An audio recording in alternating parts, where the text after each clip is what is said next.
Hi മക്കളെ, ഞാൻ നിങ്ങളുടെ സ്വന്തം സൂസ്. ഇത് നോക്കി, നിങ്ങൾ വിചാരിക്കും ഞാൻ പോച്ച പറിക്കുവാണ്. എന്നാൽ അല്ല. കണ്ട, മലയെ താങ്ങുന്നതാ മല താങ്ങി. അപ്പോൾ നമ്മുടെ നടുവിനെയും താങ്ങത്തില്ലയോ? കണ്ട ഈ ഇല, കണ്ട ഈ ഇല, ഇതാ മല താങ്ങി. ഇത് അതിൻ്റെ ഇടയ്ക്ക് അളിയൻ, കണ്ട ഇത് കണ്ടോ, ഇതാ മല താങ്ങിയ ഇല. വെള്ളത്തണ്ട് കണ്ടോ, ഈ വെള്ളത്തണ്ട്, ഇതാ മല താങ്ങിയല്ല, നടുവിനെ താങ്ങുന്ന കേട്ടോ. അപ്പം അമ്മക്ക് അതൊന്ന് മരുന്നുണ്ടാക്കിയാലോ? നിങ്ങളും വാ.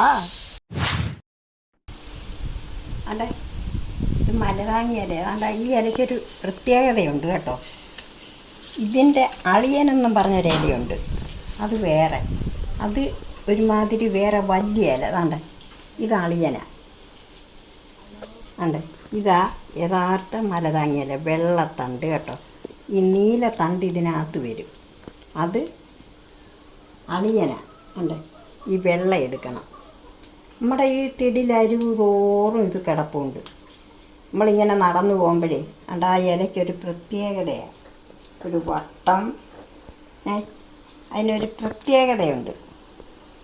ഉണ്ട്, ആ ഇലയ്ക്കുണ്ടോ ഒരു ഒരു ഒരു പ്രത്യേക സൗന്ദര്യം. ഇതുപോലൊക്കെ പറിച്ച് കൊണ്ടുപോയി ഒരു ശകലം അരിയും ഇതും കൂടെ മിക്സിയിലങ്ങ് ആട്ടണം. ആട്ടിയിട്ട് അരി തോനെ എടുക്കരുത്, ശകലം അരി എടുക്കണം. എന്നിട്ട് ആട്ടി തേങ്ങാപ്പാലും ചേർത്ത് നെയ്യും ചേർത്ത് കുഞ്ഞുങ്ങൾക്ക് കാച്ചി കൊടുക്കണം. നല്ലതാണ്, കുറുക്ക് പോലെ എടുക്കാം. കുറുക്കിയിട്ട് പിന്നെ അലുവ നമ്മൾ കിണ്ടി വെക്കത്തില്ലേ, അതേപോലെ വെച്ചിരുന്നിട്ട് കുഞ്ഞുങ്ങൾക്കൊക്കെ പിന്നെ ഫ്രിഡ്ജ് വെച്ച് അലുവ പോലെ കണ്ടിച്ചൊക്കെ കുഞ്ഞുങ്ങൾക്ക് കൊടുക്കാം. നല്ലതാണ്, നടുവേദനയ്ക്ക് നല്ലതാണ്. ജോലിക്കൊക്കെ പോകുന്നേ, നമ്മളൊക്കെ ജോലിക്ക് ചെയ്യുന്നവരല്ലേ. അപ്പോൾ ആണുങ്ങൾക്കും ഇച്ചിരി കൊടുക്കാം കേട്ടോ. അവർക്ക് നടുവേദനയൊക്കെ ഇല്ലേ, അവർ ജോലിക്കൊക്കെ പോയേച്ച് വരുന്നില്ലേ. രാത്രി കിടക്കാൻ നേരം 2 സ്പൂൺ കൊടുത്താൽ നല്ലതാണ്. കഴിച്ചുകൊണ്ട് കിടന്നാൽ നമുക്ക് ശരീരത്തിനും നടുവിനും എല്ലാം നല്ല ഇതാണ്. ഒരു ദിവസമല്ല, ഇത് കിട്ടുമ്പോഴെല്ലാം കാച്ചി കുടിക്കണം, നല്ലതാണ്. എന്താ ഇലയുടെ ഭംഗിയുണ്ടോ? ഇപ്പം ഈ കർക്കിടകത്തിലായി ഇല കഴിക്കേണ്ടുന്നത്, കർക്കിടകത്തിലായി ഇലവർഗ്ഗങ്ങൾ കഴിക്കേണ്ടുന്നത്, നെയ്യുള്ള സമയം ഇപ്പോഴാണ് ഇത് കഴിക്കേണ്ടുന്നത് കേട്ടോ. മക്കളെ ആണ്ടെ ഇലയമ്മ വൃത്തിയാക്കി കേട്ടോ. അതെ, മല താങ്ങിയ ഇല മാത്രം എടുത്ത് ബാക്കി മാറ്റി. അതെ, ആ ഇലയുടെ വ്യത്യാസം കണ്ടോ? ഇതാ മല താങ്ങി കേട്ടോ. ഇത് എല്ലാവരും ഒന്ന് ചെയ്യണം കേട്ടോ. അപ്പോൾ ഇതൊന്ന് കഴുകി വൃത്തിയാക്കിയിട്ട് അതെ അരിയുടെ കൂടെ അമ്മക്കങ്ങ് ആട്ടാം, അരിയുമായിട്ടാട്ടാം. അവിടെ തേങ്ങാപ്പാലുണ്ട്. അമ്മ ഇത് ആട്ടിക്കൊണ്ട് വരട്ടെ, ഇത് കഴുകി അരിയോട് കൂടെ ആട്ടിക്കൊണ്ട് വരട്ടെ. മക്കളെ വേണ്ട ഇലയും പച്ചരിയും കൂടെ ആട്ടിക്കൊണ്ട് വന്ന് കേട്ടോ. അമ്മ ഇത് ഒഴിക്കുവാന്നേ, പാത്രത്തിലോട്ട് ഒഴിക്കാൻ.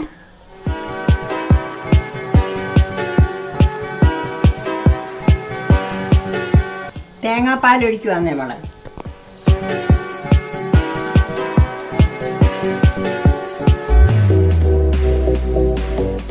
ഇനി വേണ്ട കരിപ്പോട്ടി ചീവി വെച്ച് വെള്ളമൊഴിച്ച്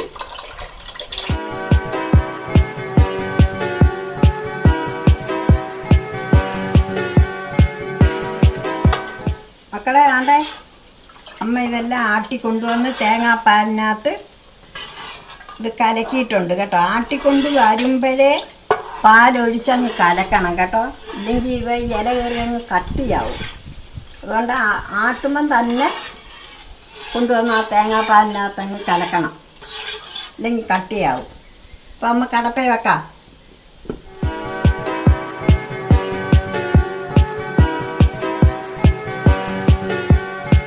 അടെ നെയ്യിടുവാന്നേ മക്കളെ.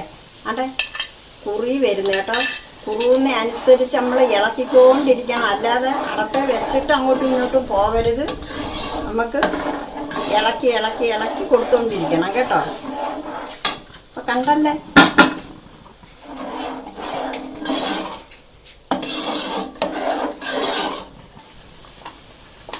അടാക്കളെ അട റെഡിയായി കണ്ടോ. അട മുറിഞ്ഞ് മുറിഞ്ഞ് വീഴുന്നുണ്ടോ? മുറിഞ്ഞ് മുറിഞ്ഞ് വീഴുമ്പോഴാണ് ആ കുറുക്കിയ സാധനം റെഡിയായെന്നുള്ളതാണ് കേട്ടോ. അണ്ട മുറിഞ്ഞ് മുറിഞ്ഞ് വീഴുന്നുണ്ടോ. അപ്പം ഇനി നമുക്ക് പാത്രത്തിലേക്ക് പകരാം. കണ്ട മക്കളെ, ഒഴിക്കുവാന്നേ.